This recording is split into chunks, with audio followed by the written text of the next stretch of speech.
बेगम पुल से दरियागंज। ये किताब है देसी पल्प की दिलचस्प दास्तान। पल्प पे एक दिन वेद प्रकाश काम्बोज का पता मैंने लिया। किसी तरह मुझे फेसबुक पे उनका एक कांटेक्ट दिखा जो उनके बेटे उमेश का कांटेक्ट था। मेरठ में ओम प्रकाश शर्मा जी के यहाँ पे ये लोग महफिल वहफिल सब जमाते रहते थे। कई सारे नामी फिल्म कलाकारों को भी उन्होंने शूट किया है इन पल्प के कवर पेज के लिए। नीना गुप्ता उसमें शामिल हैं, राजा बुंदेला उसमें शामिल हैं। दो दोस्त हैं, ये तमिल के राइटर हैं, पॉपुलर राइटर हैं। एक नॉवेल उनका छपा, उसमें कवर पे हथकड़ी में हीरो है। पाठक ने एक ने चिट्ठी लिखी उनको कि भी अंदर तो कहीं इसका जिक्र ही नहीं है।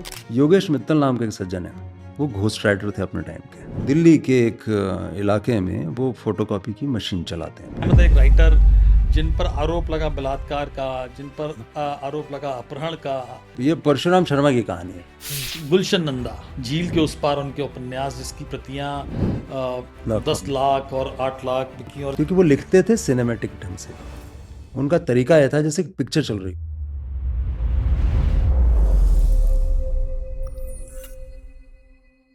नमस्कार, मैं हूं पीयूष पांडे और आप देख रहे हैं द किस्सा का खास सेगमेंट किस्से किताबों के।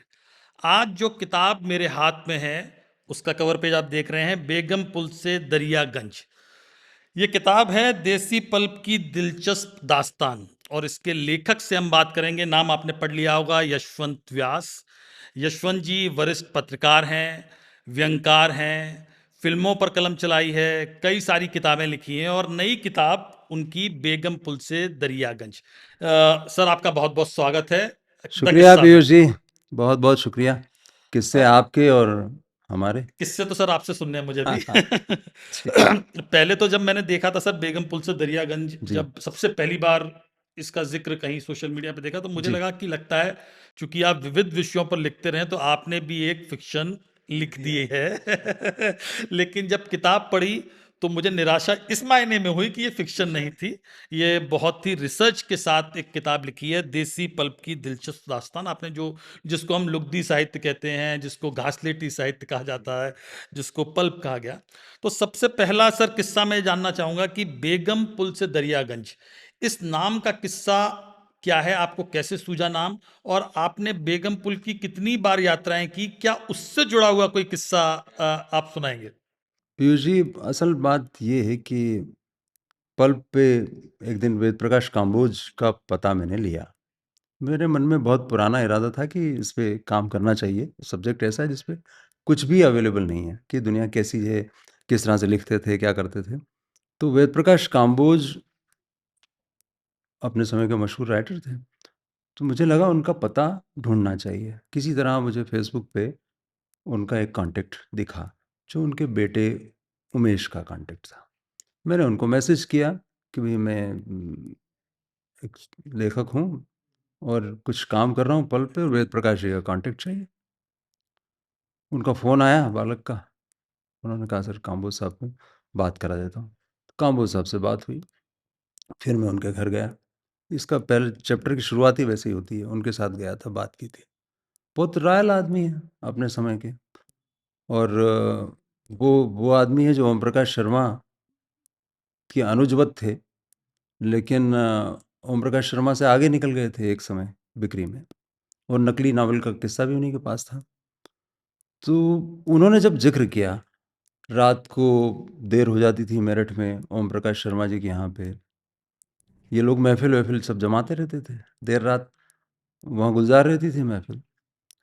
पाठक साहब की किताबें आप सुरेंद्र मोहन पाठक का आत्मकथा पढ़ेंगे तो उसमें आपको बहुत ज़्यादा उसकी जानकारी मिल जाएगी। लेकिन किस्सा कुल मिला के ये है कि जब आदमी मेरठ जाता है तो उसे बेगम पुल से गुजरे बिना चारा नहीं है। और उस बेगम पुल के पास जो खाने पीने की दुकानें हैं, सब कुछ है, उनमें देर रात टुन्न होके दोबारा खाने की इच्छा करने वाले लोग अगर किसी ढाबे के पास जाते तो वो बेगम पुल के पास ही होता था। दूसरा, प्रदीप चंद्राश्री के लोग जो हैं उनको अभी भी याद है। प्रदीप चंद्रा इलस्ट्रेटेड वीकली के चीफ फोटोग्राफर रहे और वो मशहूर फोटोग्राफर हैं। वो अपने बहुत सारी तस्वीरें और ये सारी बेचने के लिए मेरठ के उपन्यास छापने वालों के यहाँ पे देने जाते थे, और वो बेगम पुल से उतर के सबसे पहले वहीं पराठे खाते। जिसमें आपने ज़िक्र भी किया है कि कई सारे नामी फ़िल्म कलाकारों को भी उन्होंने शूट किया है इन पल्प के कवर पेज के लिए। नीना गुप्ता उसमें शामिल हैं, राजा बुंदेला। राजा बुंदेला उसमें शामिल हैं। तो तो ये काफ़ी सारे, तो उस वक्त ये होता था कि 20-25-50 रुपए दे दीजिए, फ़ोटो ले लीजिए और काम हो जाएगा। हिंद पॉकेट बुक्स में वो जाते थे। प्रदीप चंद्रा तो शेखर जी मिले उनको, और शेखर मल्होत्रा, और उन्होंने फिर उनको काम दिया कि बॉम्बे के उन फ़ोटो लाया करो नए, और उनको कवर पे छापेंगे। तो एक अलग दुनिया थी उस तरह की। तो बेगम पुल, असल बात ये है कि पल्प, हिंदी पल्प का किस्सा बिना मेरठ के ख़त्म हो नहीं सकता। ये किस्सा शुरू होता है वहाँ से, जो बनारस, इलाहाबाद ऐसे करते हुए जब चीज़ें दिल्ली शिफ्ट हुई पल्प वाली, तो दिल्ली, यूँ चाहो तो आपको दरीबा लिखना चाहिए था, मुझे दरियागंज क्यों लिख रहा हूँ। ये बड़ी मतलब मतलब आपने 2 ठिकाने जो हैं हाँ, उनके इर्द-गिर्द इर्द सभी गिर्द, कथा को। बिल्कुल। तो ये हुआ था असल में कि मेरठ और दिल्ली के बीच में एक समय बहुत लंबा खिंचाव चला वेद प्रकाश शर्मा के वक्त, तुलसी पॉकेट बुक्स को लेके।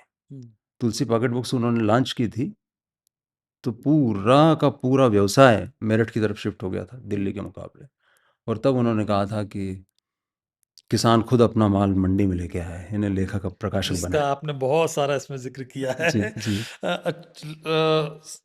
मुझे समझ में नहीं आ रहा कि शुरुआत कहाँ से करूँ, क्योंकि इसमें बहुत सारे किस्से हैं, लेकिन चूँकि आपने राजा बुंदेला, नीना गुप्ता के कवर पेज पे छपने का ज़िक्र कर दिया, तो मुझे आपकी किताब में कहीं एक किस्सा है, मुझे याद नहीं है, लेकिन किताब में कहीं एक ज़िक्र है कि एक कवर पेज किसी उपन्यास का बनना था, जिसमें कहानी थी कि किसी मर्द की, किसी पुरुष की हत्या होती है, लेकिन प्रकाशक ने महिला की हाँ, लाश कर दी थी, कर दी थी। छाप दी थी। हाँ, तो इस तरह के आपको और प्रकरण भी हाँ, मिले कुछ और कवर ऐसे तो पे इस तरह बहुत के? सारे हैं। पहले कई बार ये होता था कि कवर पहले बना के दे दिया, हाँ। डिजाइनर से कह दिया बहुत बढ़िया कवर बनाना है। खुद वेद प्रकाश काम्बोज का किस्सा, वो कत्ल के नाम से न जाने कितने ही, कत्ल किसका, कत्ल कौन, कत्ल कहाँ, कुछ भी बना दो, और उसके बाद में डिजाइनर्स कह देते थे यार कुछ अच्छा सा कवर बना देना, तो वो अच्छा कवर जैसा बना देते वो चल जाता था। एक बढ़िया किस्सा भी इसमें आपको मिलेगा, वो सुबह का किस्सा है। यानी सुबह, यानी दो लोग हैं, बालकृष्ण और दोनों दो दोस्त हैं। ये तमिल के राइटर हैं, पॉपुलर राइटर हैं, सुबह नाम से। वो एक नावल, उनका हर महीने नावल लिखते थे। एक नावल उनका छपा, उसमें कवर पे हथकड़ी में हीरो है, और पूरा नावल ख़त्म हो जाता है। पाठक ने एक ने चिट्ठी लिखी उनको कि भई अंदर तो कहीं इसका ज़िक्र ही नहीं है, और आपने कवर पे ऐसा लगा रखा है, तो अगली बार वो राइटर क्या लिखता है? दोनों राइटर ने एक चिट्ठी लिखी। देखिए हमारे पाठक कितने ज़बरदस्त हैं कि कवर क्या जा रहा है उसका भी इतना ध्यान से पढ़ते हैं, हम उनके आभारी हैं। दरअसल हुआ ये था कि कवर बन गया था, और हम उसको एंड करते हुए प्रेस में जाने का वक्त हो गया था, तो हमें कवर चेंज करने का टाइम नहीं, लिहाजा वही कवर चलने दिया। लेकिन हमारे पाठकों को बहुत बहुत धन्यवाद, क्या गजब का पढ़ते हैं, अब बताइए, इन्हें वो कवर भी चल गया उनका। तो ये ऐसे किस्से तो इसमें गजब के हैं, हाँ, गज़ब के किस्से। गजब के किस्से हैं, आपको एक लगेगा। किस्सा, अब वो पूरी बातचीत पूरी अलग ही ढर्रे पे निकल रही है, क्योंकि मैं सोचा था कि एक सिस्टमैटिक तरीके से, लेकिन अब नहीं नहीं, ये जो अब बातचीत, हाँ, एक इसमें आपने ज़िक्र किया है कहीं पर कि जो केशव पंडित हाँ, सीरीज़। वो एक बहुत ही दिलचस्प किस्सा है।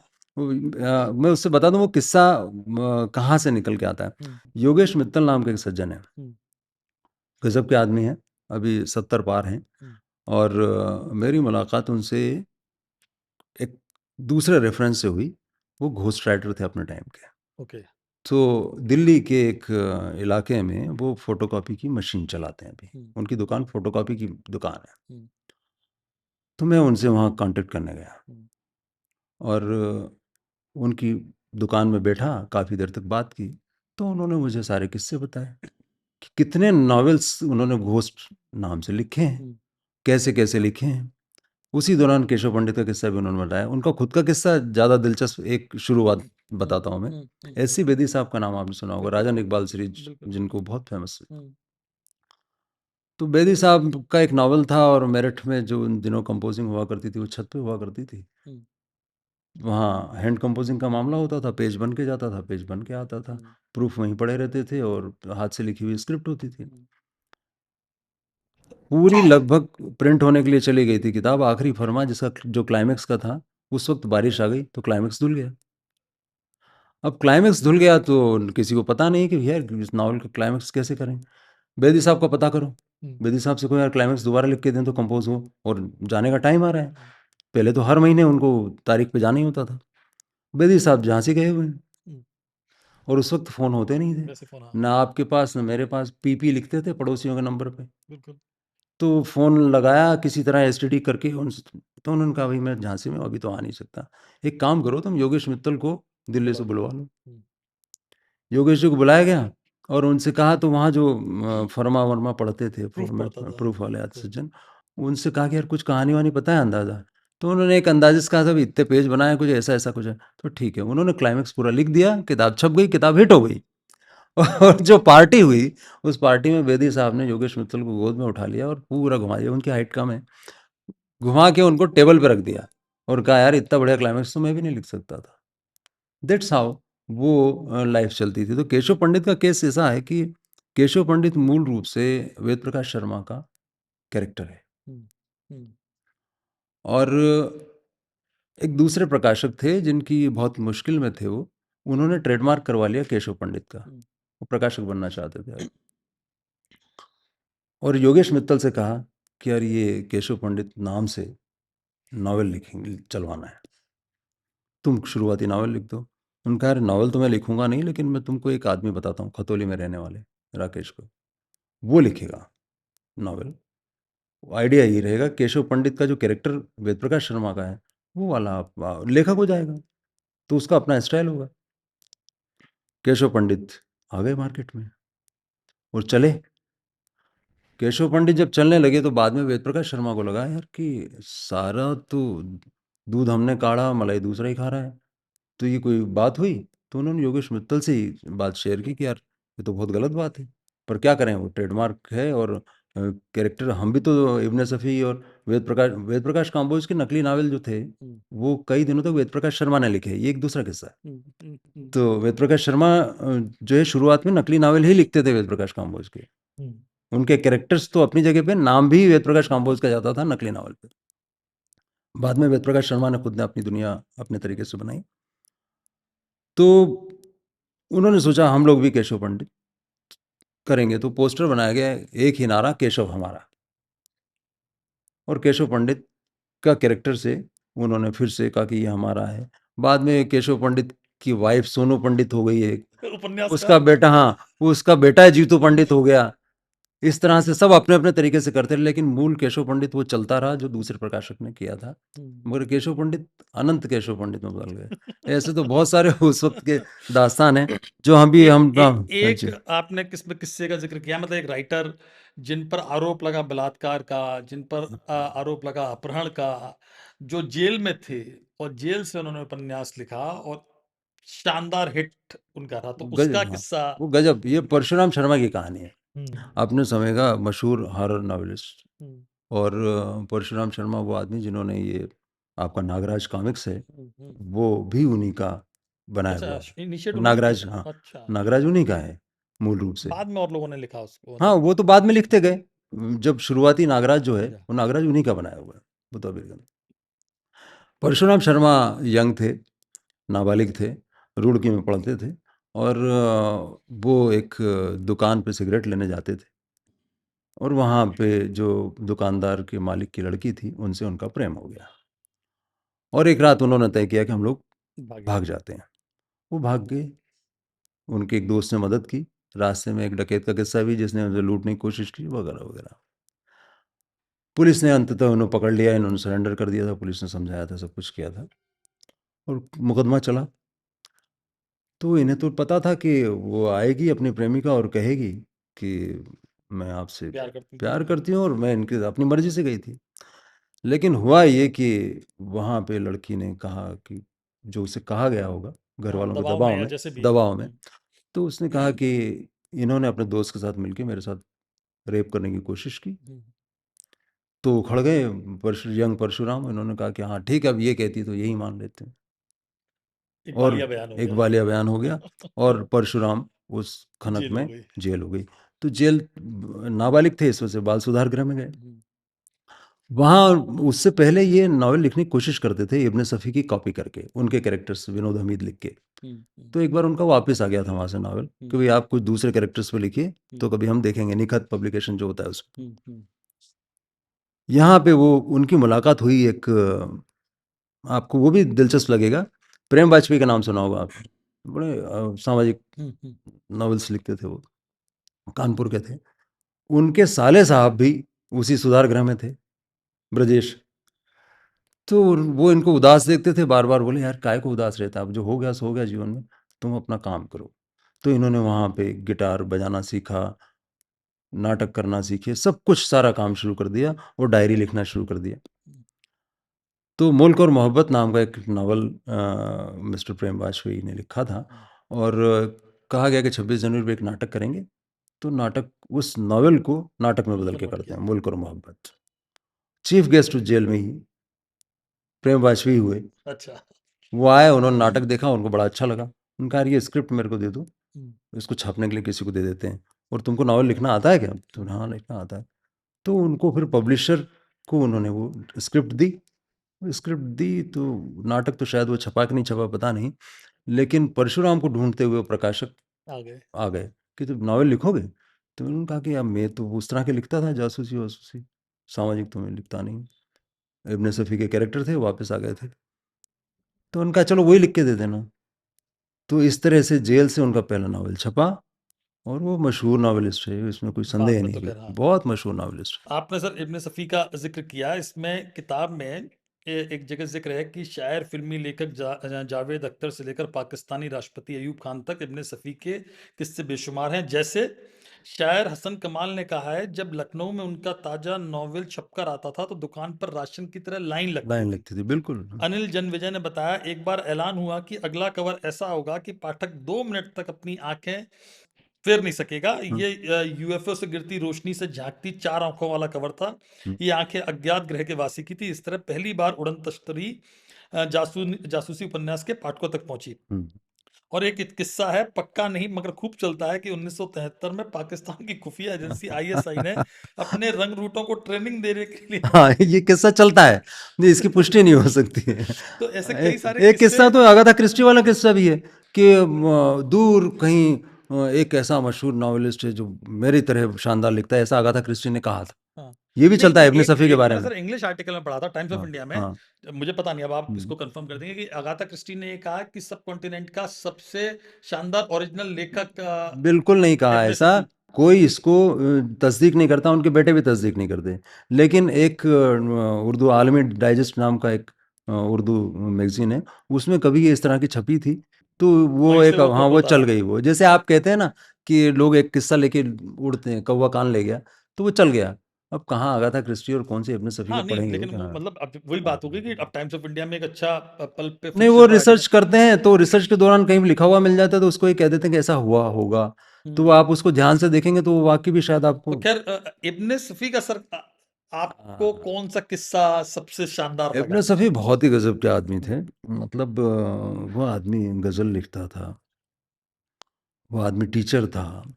निखत पब्लिकेशन में राही मासूम रजा ने भी लिखा है, और निखत का तो धंधा ही ऐसा था, जासूसी। उन्होंने सोचा कि जासूसी चलाते हैं, सन की सोल्जर नाम से सटायर भी लिखे हैं इब्न सफ़ी ने। तो इब्न सफ़ी साहब ने नावल लिखना शुरू किया, तो शुरुआत के जो नावल थे उनके कुछ अंग्रेजी उपन्यास थे, उनके उल्थे जैसे थे। बाद में उन्होंने जो कैरेक्टर बनाए, इमरान और ये सारे, वो बड़े मशहूर कैरेक्टर थे। तो वो क्या करते थे, विलेन भी बहुत ज़बरदस्त बनाते थे। दूसरा उनका जो हीरो था, वो हीरो, मतलब एक उस हीरो में एक खास बात ये थी कि वो सबसे ऊपर है। मतलब आपको पता भी नहीं वो किसको रिपोर्ट करता है, लेकिन किसी महान आदमी को रिपोर्ट करता है। इस तरह से चलता रहता है। वो एक खुफिया एजेंसी अलग से चलाता है, कहीं किसी को कुछ पता नहीं बेसिकली, लेकिन सब कुछ सब पता है कि बहुत बड़ा आदमी, और वो उसकी हमेशा मजाक करने की आदत है हीरो की। तो उनके दोनों साथी जो हैं वो बहुत ही अलग अलग तरीके से मजाक करते रहते हैं, एक दूसरे को छेड़ते रहते हैं, या उनका हीरो जो है वो नए नए काम करता रहता है, लेकिन उसमें इन्वेस्टिगेशन से ज़्यादा एक्शन भी होता है। तो आपको उसमें रहस्यमय ढंग से कुछ चीज़ें मिलेंगी, वो रात को कोई मर रहा है। अब मतलब ये अवान्तर किस्सा हो जाएगा, लेकिन आपको उससे ज़्यादा दिलचस्प लगेगा कि इब्न सफ़ी की लोकप्रियता इतनी ज़्यादा थी कि जब वो पाकिस्तान चले गए, तो हिंदुस्तान में जो नावल आते थे, उनके नकली नावल छपने लगे। वो इब्न शफ़ी नाम से छपते, अच्छा। वो सफ़ी नहीं लिखा होता, शफ़ी। उसको कइयों को लिखा है फ़ारूक अरगली ने, जो चौथी पास थे उर्दू मीडियम में, लेकिन उन्होंने महारत हासिल की हिंदी, अंग्रेज़ी और उर्दू में। और वो भी जेल गए थे इमरजेंसी में। वो कैसे गए थे, वो इब्न सफ़ी से जोड़ता हूँ मैं आपको। वो किस्सा मज़ेदार है। किस्सा ये है कि इब्न शफ़ी नाम से एक नकली नावल लिखना था, डुप्लीकेट नावल लिखना था फ़ारूक अरगली को, और वो चुड़ैल नाम से एक नावल था। किस्सा इस तरह से है कि वो हीरो अपना जा रहा है और उसकी जीप के ऊपर अचानक एक चुड़ैल आती है और गायब हो जाती है वगैरह, और फिर उसके बाद उस रहस्य को खोलते हैं, वो कैसे होता है क्या नहीं होता। उसमें एक चैप्टर के एक पन्ने पे किस्सा आता है। हमारा हीरो बड़ा उबासी ले रहा है, कह रहा लाओ भाई, अपने नौकर से कहता है चाय वाय बनाओ, कुछ चाय कॉफ़ी कुछ पिलाओ। नौकर कहता है कि केरोसिन है ही नहीं, दूध है ही नहीं, मरा हो इस भला क्या, वही इमरजेंसी ने सब सत्यानाश कर दिया है। इस बीच हीरो हमारा जो है, वो अलमारी से किताब निकालता है, वो भारत का संविधान है। तो उनका नौकर जो है वो भी समझता है कि भारत का संविधान क्या है, तो कहता रखो रखो इसे, अब इसकी क्या जरूरत है। ये लाइन एक नकली उपन्यास में छपी हुई है, और उसके आधार पे फारूक अरगली को जेल जाना पड़ा। वो जेल गए, और जेल से फिर बाहर जब लौटे, जेल में परशुराम शर्मा भी मिले बाद में, जब बाहर ये आए, तो बाहर आने के बाद जगजीवन राम पे इन्होंने काम किया, और आप यकीन नहीं होगा किसी को कि उस आदमी ने 6 साल तक जगजीवन राम के निजी सचिव की तरह से काम किया। उनकी वाइफ की जो डायरी थी, जगजीवन बाबूजी की वाइफ जो थी, वो डायरी जो लिख रही थी, जो बाद में, वो सारे उनको ठीक से करने का काम, इस्लाह देने का काम फारूक अरगली ने किया। ये बहुत और इंटरेस्टिंग। मज़ेदार एक किस्सा इसमें ये जोड़िए कि फारूक अरगली का अतीत क्या है।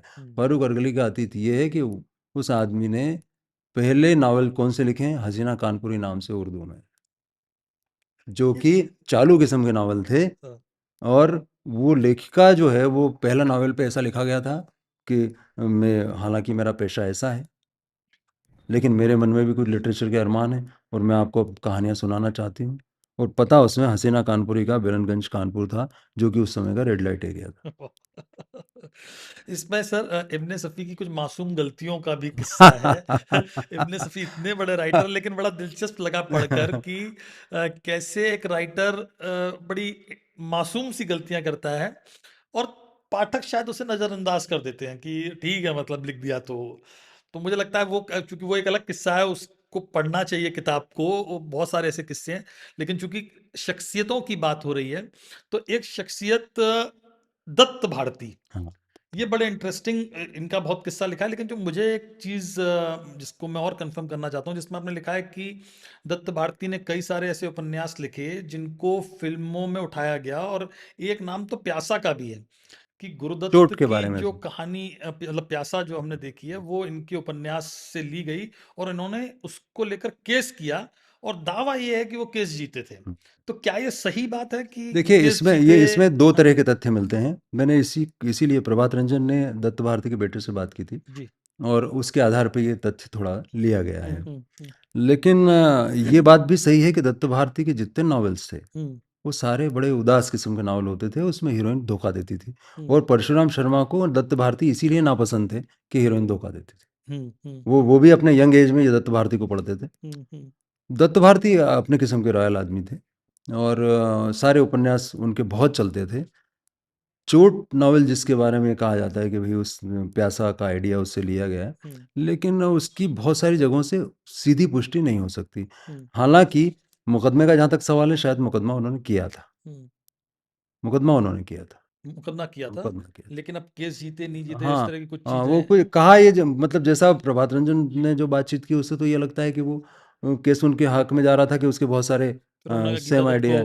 हाँ, एक ले ऐसा लिया, कुछ उन्होंने करके माफ कर दिया, माफ़ और इस कर तरह दिया, के इस भी तरह से कुछ चलता है। कुछ लेकिन किस्से। मेरे को उसमें बहुत ज़्यादा, मैं उसकी पुष्टि करने की स्थिति में इसलिए नहीं हूँ कि वो एक लेवल है, क्योंकि गुरुदत्त पे मैंने काम किया है, और गुरुदत्त वो स्टोरी को कैसे डेवलप की थी, वो एक अलग किस्सा है। ओके। तो इसलिए मैं दोनों, कभी भी गुरुदत्त, बिमल रॉय।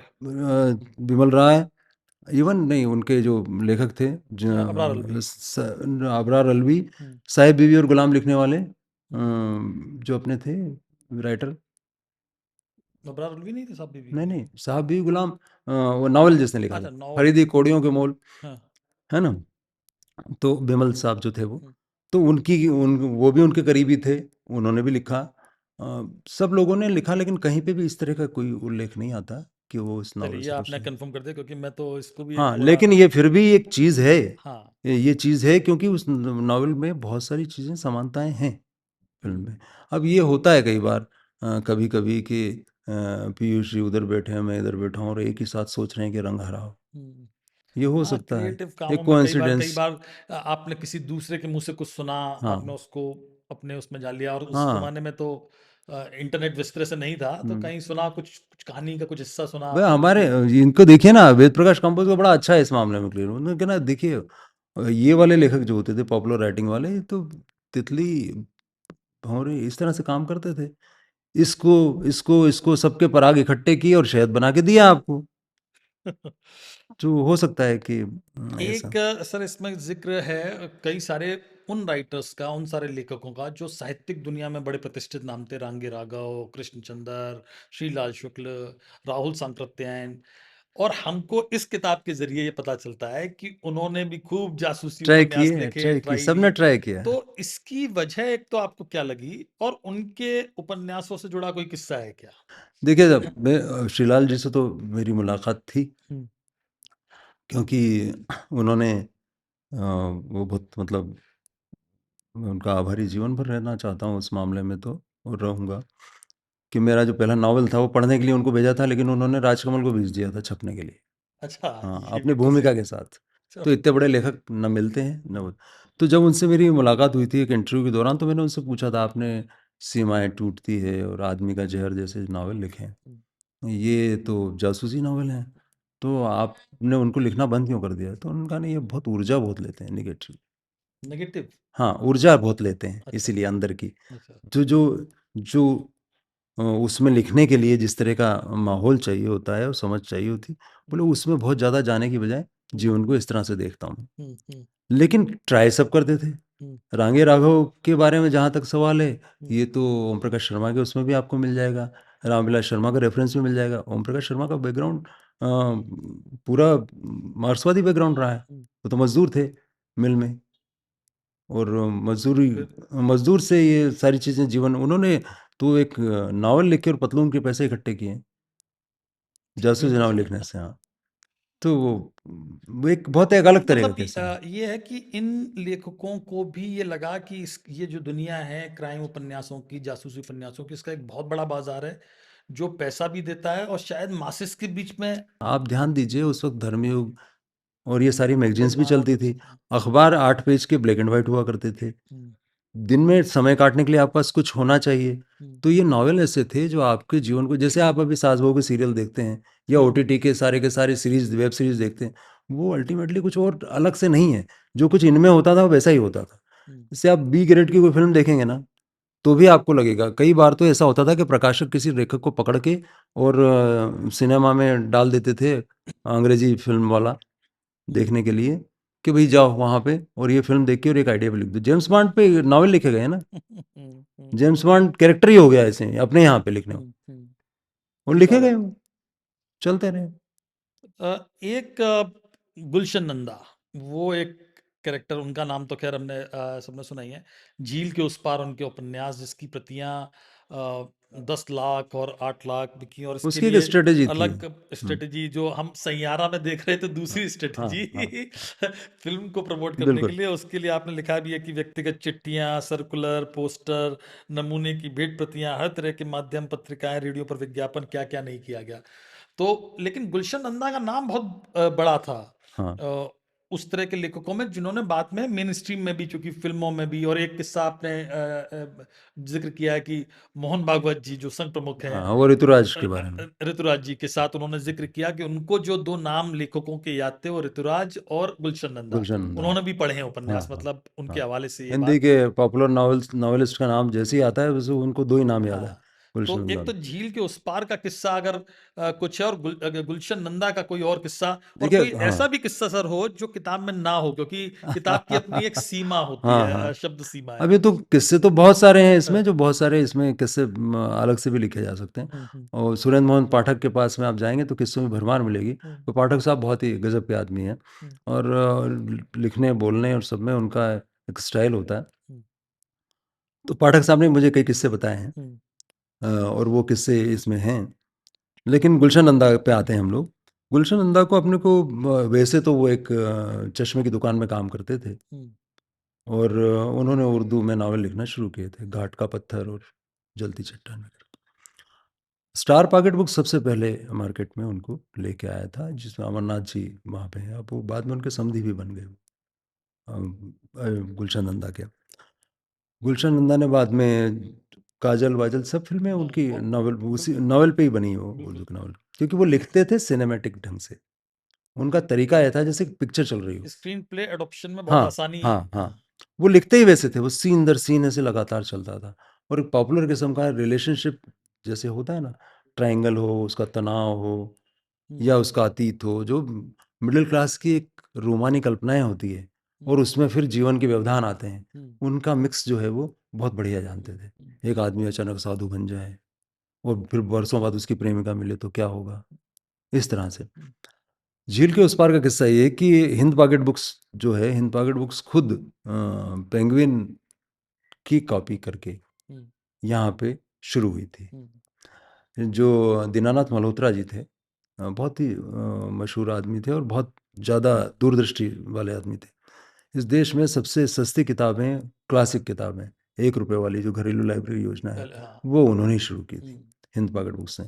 तो वो विदेश जब गए थे तो वहाँ से वो पेंगुइन का काम देख के आए हम्म, कि मिस्टर एलन ने कैसे इसको बनाया है। वो भी एक अलग किस्सा है, जो आप किताब पढ़ें तो ज़्यादा मज़ा आएगा, कि कैसे एक रात अगाथा क्रिस्टी और एलन जा रहे थे और उनको एक किताब काम की नहीं मिली।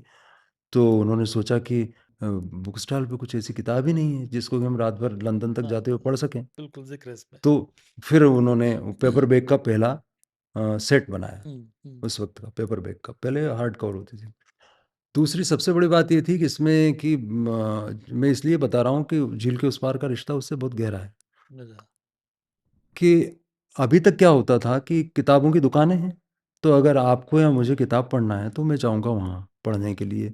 फिर मैं देखूँगा मेरे मन की किताब आई है क्या? या तो लेखक का पता होगा मुझे, या उससे पूछूँगा कि नई किताब कौन-सी आई है। तो मुझे उस तक जाना पड़ेगा, हम्म, तब मुझे वो किताब मिल सकती है। इसकी सबसे बड़ी ख़ासियत ये थी पेपर बैग क्रांति की, पल्प वाले की, कि ये लेखक की बजाय, वो क्या, उसकी किताबों की दुकान की बजाय पाठक के पास जाती थी। हम्म, जहाँ मैगज़ीन्स होती थी, वहाँ पे उपन्यास मिलते थे। हम्म, एलन ने और द ग्राफ ने दूसरी जो क्रांति की थी पॉकेट बुक्स की, उन्होंने भी ऐसे ही किया था। उन्होंने भी और ये माना था कि एक सिगरेट से ज़्यादा या एक मिंट से ज़्यादा इसकी कीमत नहीं होनी चाहिए और अफोर्डेबल होनी चाहिए। और सिगरेट की दुकान है, पान की दुकान है, ग्रोसरी स्टोर है, तो वहाँ पे किताब होनी चाहिए। तो आदमी जब वहाँ लेने जा रहा है तो उसको किताब दिखेगी तो लेगा। हम्म, पॉपुलर किताब है ऑरवेल की 1984, तो उसको आपने देखा होगा हम्म, कि उसके कम से कम 10 कवर हैं। जो पहले आपको पॉपुलर बनाना पड़ा, फिर उसके बाद में धीरे-धीरे, अब तो खाली उस 1984 लिख दो तो भी अब चल तो हाँ जाती सही बात अब चल जाती है। है। हाँ, तो इस किस्से को हिंद पॉकेट बुक्स ने बिल्कुल अडॉप्ट किया यहाँ पे। देश भर में उन्होंने इस तरह से एजेंट बनाए थे और ये छोटी-छोटी किताबें बना के बेचते थे। कहा गया कि गुलशन नंदा को छापना चाहिए। बहुत पॉपुलर है, पॉपुलर को लाना चाहिए। तो इनके पास में कुछ साहित्यकारों ने कहा कि आप तो साहित्य छापते हैं और साहित्य विक्टर ह्यूगो छाप रहे हो, और ये छापोगे तो बर्बाद हो जाएगा, और सस्ता साहित्य छाप रहे हो, ये छाप रहे हो। तो वो शिमला जब जा रहे थे एक बार यात्रा में, तो उन्होंने रास्ते में खरीद लिया नॉवेल एक, गुलशन नंदा का। उसको पढ़ते गए तो उसने कहा इसमें अश्लील कुछ भी नहीं था, जीवन की सामान्य समस्या और सुंदर ढंग से लिखा हुआ नॉवेल है, पढ़नी है तो इसको छापना चाहिए, चाहे जिस जो विरोध करे, चाहे जो मुझे कहे कि लिटरेचर नहीं रहा, आप पॉपुलर माल बाँच रहे हो इस तरह से।